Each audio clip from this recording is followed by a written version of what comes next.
I had a patient here and we did the same thing, interview after her facelift, and I asked her like, okay, so what was the story before you came into for having a facelift? And she said, my kids moved out of the house, I looked into the mirror and I didn't recognize myself. We posted this and literally a week later somebody reaches out to me saying, I saw this video, this is me. Yeah. So just be brutally honest. I don't want any filters on this, okay? Hi Mandy, how are you? I'm good, thank you. Really good. You're not good, you're nervous. I'm actually not too bad. No, I think I am. I'm just going to look that there's nobody else in the room. No. That's just the two of us. Brilliant. Yeah. Well, thank you so much for doing this. I know that this is not easy. Yeah. But it means a lot, not only to me, but a lot of other people that are thinking about having a facelift. Yeah, for sure, yeah. Now, the first question I would like to ask you is like, do you remember the first time that you looked into the mirror and this idea appeared, maybe I want a facelift? Yeah, I would have said it was probably back in 2022 in and around there. I'd never, I'd done fillers, you know, for the lines here, really that was it. And it just got to the stage of I knew facials, fillers, I was just might as well throw the money away, you know, it was just never going to fix what was wrong. Right. Or what I was unhappy with. And I think it had probably from my 40s. From my 40s you could see the laxity in the skin and just, you know, things fall into places that you really didn't want. So then I started to think, yeah, if I could, I probably would do. How did it feel? Did you feel like defeated that now you fall into the category of I'm thinking of having a facelift, or was it something you were happy to accept? No, I was happy to accept. I was definitely up for that. Yeah. But it's a huge decision, obviously. Of course. So it was, and you reach the stage of it's either you don't do it and we go down the path of life and that's how it works out, or we go for it. So what did you do once you decided, okay, facelift it is? Facelift it is was starting to find somebody who was going to choose to do the surgery with. What was important for you when you were looking for the surgeon? Important was somebody who was that I connected with, that I felt, you know, I always go and I got a gut instinct, and I said that to you before. Somebody that I felt that I could do it with that person. I knew there was nobody where I live that I would have chosen to do that. I wanted somebody who was doing faces, not somebody who was doing, you know, different parts and maybe throwing, you know, another surgery into the middle of all of that. A jack of all trades, as they say. Yeah. So then that was trying to find the person, and I think if I think back, I'd heard about lip lifts. And then, you know, you follow somebody on Instagram and then that leads you to another route. And then I started, I guess, stalking you.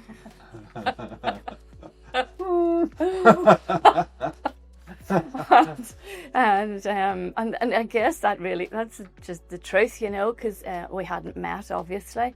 But every video I watched of you or every post I seen of you, I just thought, to me, there was just, if I'm going to do this, that's the person I'm going to choose to do it. Right. And then... How long were you following our content before you made the decision to reach out?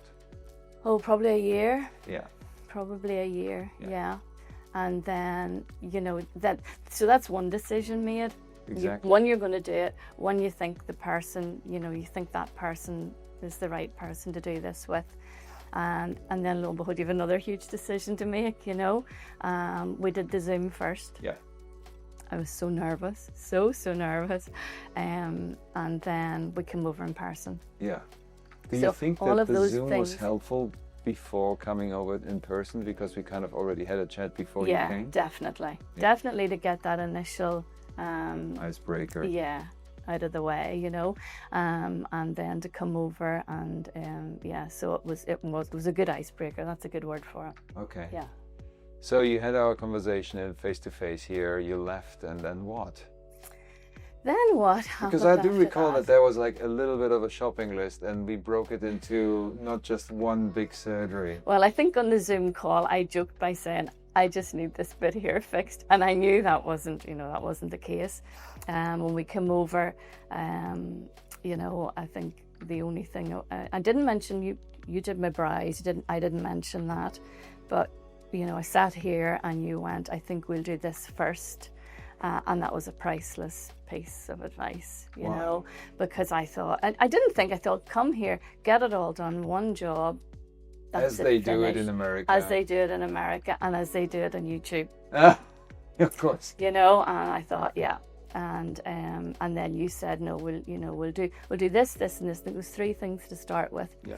The neck, the face, and the brows. We'll do this first, and then we'll see where we're at. Yeah. Now, in hindsight, you say this was a good idea. Why was it such a good idea to do it in 2 surgeries? Because in the second one, we fixed the ears and we did the lips. Yeah. And my eyes. We did my eyes. Yeah. And the eyes. Yeah. Why was it Why was it a good idea to not do everything at once and just do the facelift first and then do all the small stuff afterwards? Well, because after I went through the surgery, then I was like, I never seen it coming, you know, not in my wildest dreams did I hit, boom, you know, what have I done?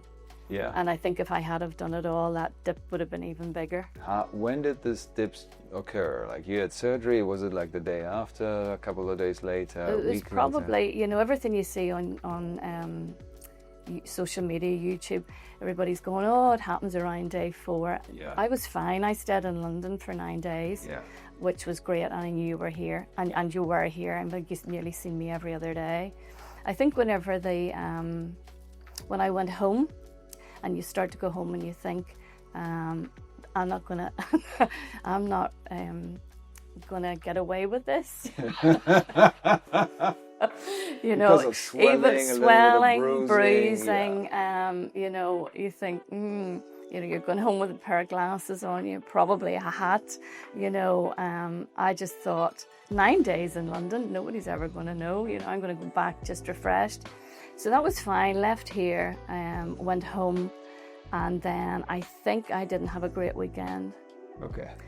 In London, you had things to occupy you probably and doing and all the rest of it.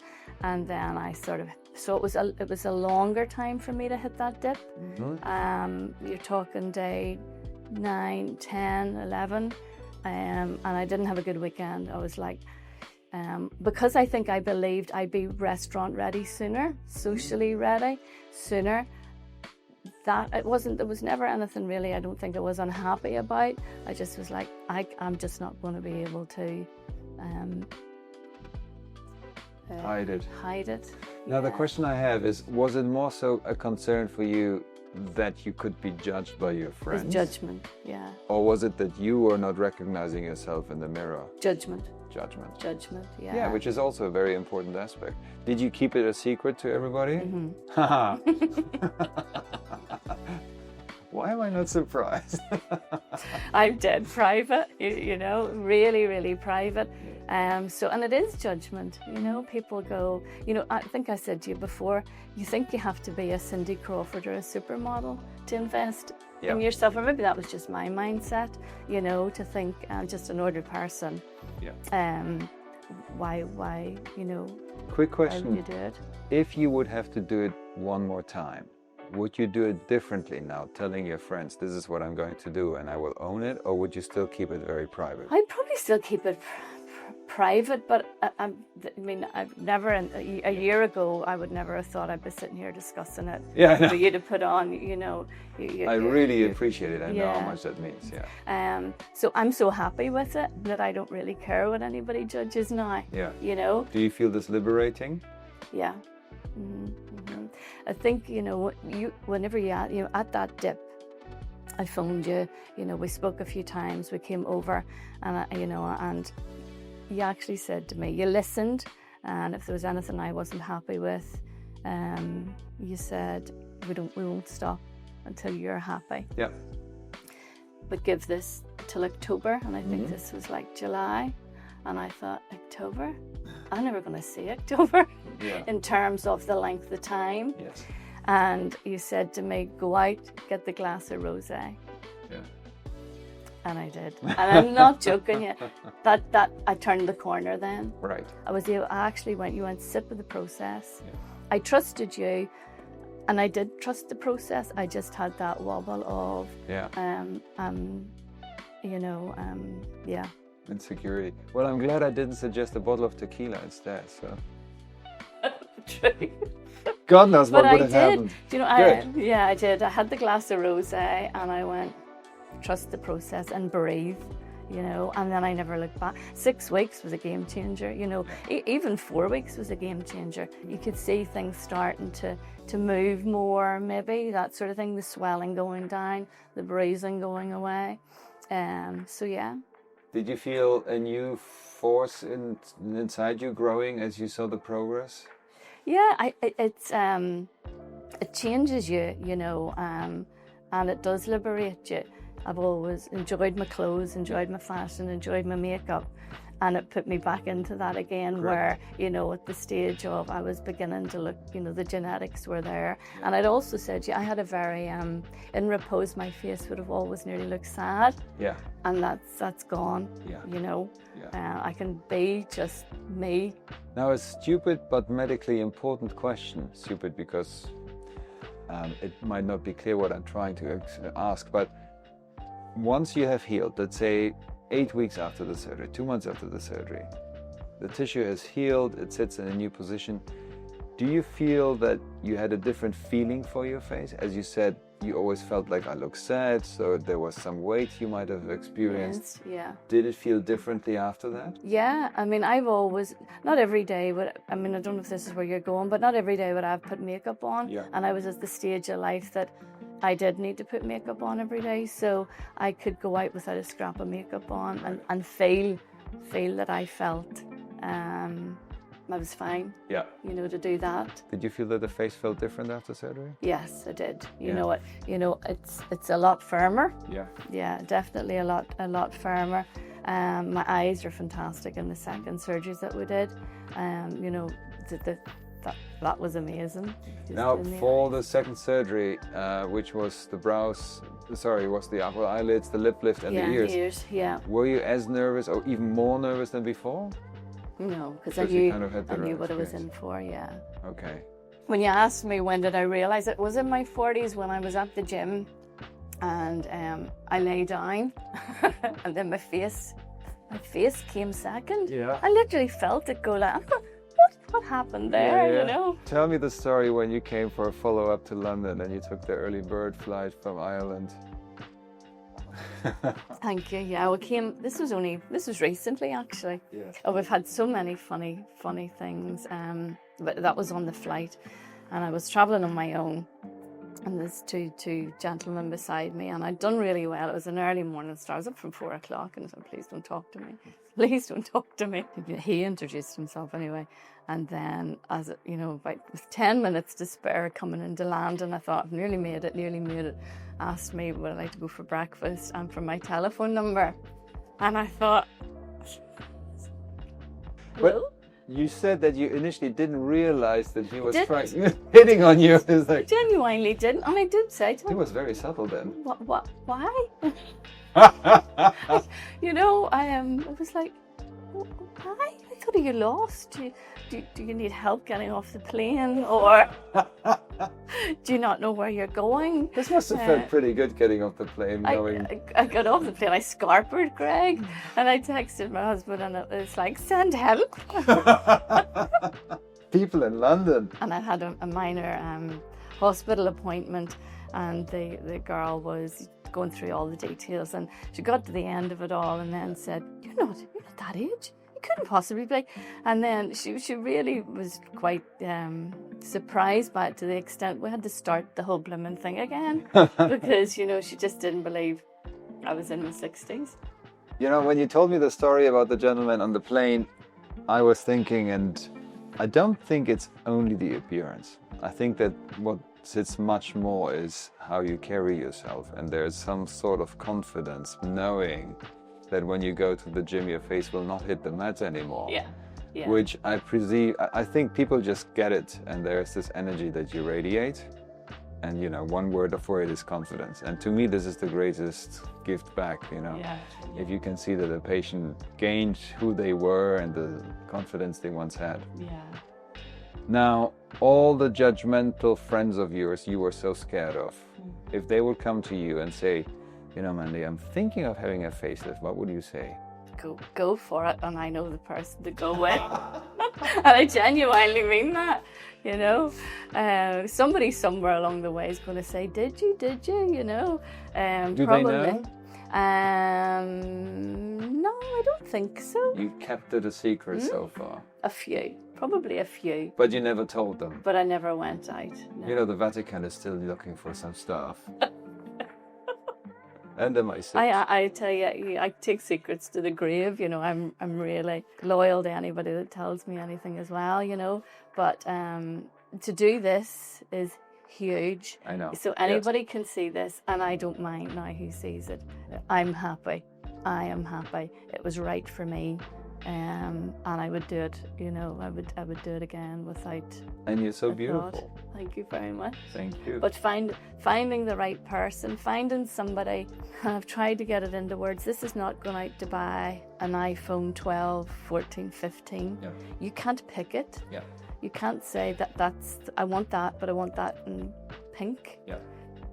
So to find somebody who can connect with, and somebody who knows what you want whilst neither of you can see it, you know, is a superpower. How much time did you give yourself before making a decision that this weird German with no hair is going to cut your face open? I knew, Not being dramatic here, just yeah. realistic. No, I think a long time I knew it was going to be you. Yeah. A long time. I don't know how many months or that was. It wasn't years, but it was a good few months, you know.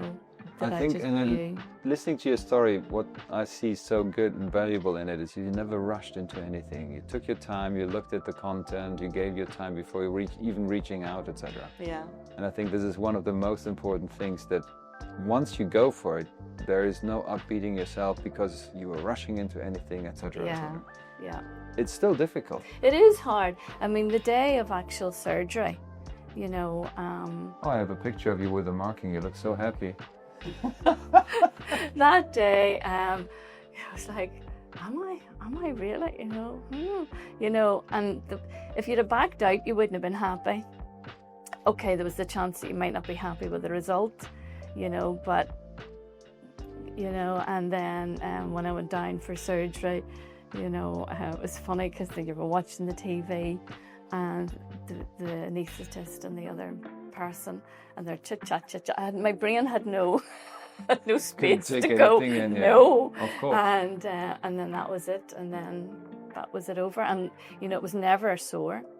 Did that to you? It was never painful. The worst bit was the nausea after the anaesthetic. Yeah. But that's me. Yeah, I always am. You know. So yeah, I'd do it again. Well, thank you so much for your trust. No problem. Thank really you. Means a lot to me. Thank you. Yeah. I have one last question, Mandy.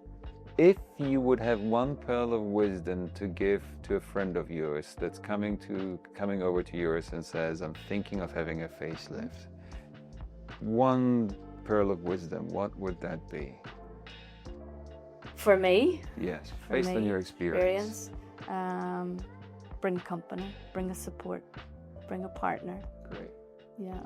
Yeah. Don't do this by yourself. I would probably have more than one, but yeah. I think for me, I don't think I could have done it on my own. Yeah. So yeah. Very good. Yeah, I think it's a critical element because you feel very vulnerable and healing, not only on the outside but also on the inside. Yeah. And you need the support of somebody that knows you well. Yeah. So and you can trust them. He was my absolute rock, you know, kept positive all the time. All the time. Dear love him.